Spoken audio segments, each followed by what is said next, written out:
ವೃಶ್ಚಿಕ ರಾಶಿಯ ಒಂದು ಮಾಸ ಭವಿಷ್ಯವನ್ನು ನಾವು ನೋಡೋದಾದರೆ, ಆಗಸ್ಟ್ ತಿಂಗಳ ವೃಶ್ಚಿಕ ರಾಶಿಯ ಮಾಸ ಭವಿಷ್ಯದಲ್ಲಿ ಕೆಲವೊಂದು ಮಧ್ಯಮಪ್ರದ ಒಂದು ಬಲಪ್ರದಾಯಕವಾದಂತಹ ಬೆಳವಣಿಗೆಗಳು ತಮಗಾಗತ್ತೆ. ಸೂಕ್ತವಾದಂಥ ಸಮಯವನ್ನು ತಾವು ಬಳಸ್ಕೊಂಡು ತಮ್ಮ ಒಂದು ವಿಚಾರಗಳಿಗೆ ಮೊದಲೇ ತಾವು ಪ್ರಿಪೇರ್ ಆಗಬೇಕಾಗತ್ತೆ. ಆದಾಯದ ಮಟ್ಟವನ್ನು ತಾವು ನೋಡಿದಾಗ ಕೆಲವೊಂದು ಏರು ಇಳಿತವಾದಂಥ ವಿಚಾರಗಳಕ್ಕಿಂತ ಉತ್ತಮವಾದಂಥ ಲಾಭವನ್ನು ಬರುವಂತಹ ಅವಕಾಶಗಳು ವೃಶ್ಚಿಕ ರಾಶಿಯವರಿಗೆ ಸಿಗ್ತಾ ಇದೆ. ರಹಸ್ಯ ಆದಾಯವನ್ನು ಸಹಿತ ತಾವು ಪಡೆಯುವಂತಹ ಸಾಧ್ಯತೆಗಳು ಕಂಡು ಬರ್ತಾ ಇದೆ.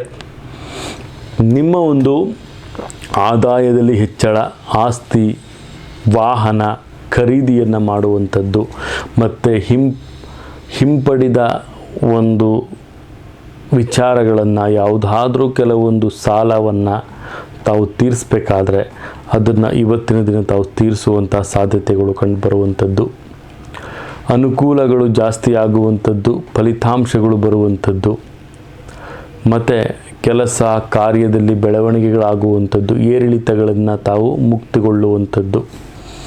ದ್ವಿತೀಯಾರ್ಧದಲ್ಲಿ ಪ್ರೀತಿಯಿಂದ ಕೆಲವೊಂದು ಸಂದರ್ಭಗಳು ತಮ್ಮ ಸಂಬಂಧವನ್ನು ಕಡಿಮೆ ಮಾಡುವಂಥದ್ದು ಸಾಧ್ಯತೆಗಳು ಕಂಡುಬರ್ತಾ ಇದೆ. ಕೌಟುಂಬಿಕ ಜೀವನದಲ್ಲಿ ಕೆಲವೊಂದು ಸಣ್ಣ ಪುಟ್ಟ ತೊಂದರೆಗಳಾಗುವಂಥದ್ದು, ಪ್ರೀತಿಯ ಭಾವನೆಯಲ್ಲಿ ಕೆಲವೊಂದು ವಿಚಾರಗಳು ಬರುವಂಥದ್ದು ಮತ್ತು ತಮ್ಮ ಒಂದು ಕೆಲಸ ಕಾರ್ಯದಲ್ಲಿ ಮಾಡಬೇಕಾದ್ರೆ ಕೆಲವೊಂದು ಅಡೆತಡೆಗಳು ಸಹಿತ ವೃಶ್ಚಿಕ ರಾಶಿಯವರಿಗೆ ಕಾಡ್ತಾ ಹೋಗುತ್ತೆ. ತಮ್ಮ ಜೀವನದಲ್ಲಿ ಅತಿ ಹೆಚ್ಚು ಬೆಳವಣಿಗೆಗಳನ್ನು ತಾವು ಕಾಡ್ತಾ ಹೋಗ್ತೀರಿ. ಮಾಡುವಂಥ ಕೆಲಸ ಕಾರ್ಯಗಳಲ್ಲಿ ತುಂಬಾ ಒಂದು ಜಾಗೃತಿಯಾಗಿ ತಾವು ಇರಬೇಕಾಗತ್ತೆ. ವಿದ್ಯಾರ್ಥಿಗಳಿಗೆ ಕೆಲವು ಅಡೆತಡೆಗಳು ಇದ್ದರೂ ಸಹಿತ ಪರಿಶ್ರಮದ ಜೀವನ ಅನಿರೀಕ್ಷಿತವಾಗಿ ತಮಗೆ ಯಶಸ್ಸನ್ನು ತಮಗೆ ತಂದುಕೊಡುತ್ತೆ. ರಾಜಕಾರಣಿಯರಿಗೆ, ಚಲನಚಿತ್ರ ನಟನಟಿಯರಿಗೆ, ವೈದ್ಯರಿಗೆ, ವಿಶೇಷವಾಗಿ ವಕೀಲರಿಗೆ ಕೆಲವೊಂದು ಲಾಭಗಳು ಬರುವಂತಹ ಸಾಧ್ಯತೆಗಳು ಕಂಡು ಬರ್ತಾ ಇದೆ. ನನ್ನ ಪ್ರೀತಿಯ ವೀಕ್ಷಕರೇ, ತಮ್ಮ ಒಂದು ವೃತ್ತಿ ಜೀವನದಲ್ಲಿ ಕೆಲವೊಂದು ಮಟ್ಟಕ್ಕೆ ತಾವು ಏರುವಂತಹ ಸಾಧ್ಯತೆಗಳು ಸಹಿತ ಕಂಡು ಬರ್ತಾ ಇದೆ.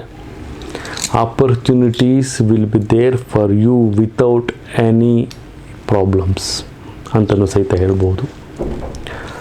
ಮಂಗಳವಾರದಂದು ತಾವು ಕಾರ್ತಿಕೇಯನ ಒಂದು ಪೂಜೆಯನ್ನು ಮಾಡೋದ್ರಿಂದ ಉತ್ತಮವಾದಂಥ ಲಾಭ ತಮಗೆ ಕಂಡು ಬರುತ್ತೆ. ನನ್ನ ಪ್ರೀತಿಯ ವೀಕ್ಷಕರೇ, 7 ಅನ್ನುವಂಥ ಸಂಖ್ಯೆಯನ್ನು ತಾವು ಆಯ್ಕೆಯನ್ನು ಮಾಡ್ಕೊಳ್ಳಿ. ಶ್ವೇತ ಬಣ್ಣದ ಜೊತೆಗೆ ಸ್ವಲ್ಪ ತಾವು ಕಂದು ಬಣ್ಣವನ್ನು ಆಯ್ಕೆ ಮಾಡ್ಕೊಳ್ಳೋದು ಅತಿ ಉತ್ತಮವಾಗಿರುತ್ತೆ. ಯಾವುದಾದ್ರೂ ಒಂದು ಕೆಲಸವನ್ನು ಮಾಡೋಕ್ಕಿಂತ ಮುಂಚೆ ಸೂಕ್ತವಾದಂಥ ನಿರ್ಧಾರವನ್ನು ತೆಗೆದುಕೊಳ್ಳಿ. ಯಾಕಂದರೆ ಅದರಿಂದ ತುಂಬ ಲುಕ್ಷಾಣವನ್ನು ತಾವು ಅನುಭವಿಸುವಂಥ ಸಾಧ್ಯತೆಯಲ್ಲಿ ಕಂಡು ಬರ್ತಾ ಇದೆ ವೃಶ್ಚಿಕ ರಾಶಿಯವರು. ಆದಷ್ಟು ಸಹಿತ ಮನೆಯಲ್ಲಿ ಮಾಡುವಂತಹ ಒಂದು ಸಂಭಾಷಣೆಗಳನ್ನು ಜಾಗೃತಿಯಿಂದ ಮಾಡಿ ಮಾತಿನ ಮೇಲೆ ನಿಗಾ ಇರಲಿ ಅಂತಲೂ ಸಹಿತ ನಾವಿಲ್ಲಿ ತಿಳಿಸ್ಬೋದಾಗುತ್ತೆ. ವಿಶೇಷವಾಗಿ ಇದೇ ರೀತಿ ತಮ್ಮ ಒಂದು ಜೀವನಕ್ಕೆ ಮೌಲ್ಯಗಳನ್ನು ತಾವು ಪಡೆದುಕೊಳ್ಳಿ ಅಂತಲೂ ಸಹಿತ ನಾವಿಲ್ಲಿ ತಿಳಿಸ್ಕೊಡ್ಬೋದಾಗುತ್ತೆ. ಹೀಗೆ ನಮ್ಮ ಒಂದು ವಿಡಿಯೋನ ಲೈಕ್ ಮಾಡಿ, ಶೇರ್ ಮಾಡಿ, ಸಬ್ಸ್ಕ್ರೈಬ್ ಮಾಡ್ಕೊಳ್ಳಿ. ಮತ್ತು ಯಾವುದಾದ್ರೂ ಒಂದು ವಿಚಾರದಲ್ಲಿ ತಮ್ಮ ಪ್ರಶ್ನೆಗಳಿದ್ದರೆ ಕಮೆಂಟ್ ಮುಖಾಂತರ ತಿಳಿಸ್ಬೋದು ಅಂತ ಹೇಳ್ತಾ, ಸರ್ವೇ ಜನ ಸುಖಿನೋ ಭವಂತು, ಸರ್ವಮಂಗಳಾನಿ ಭವಂತು.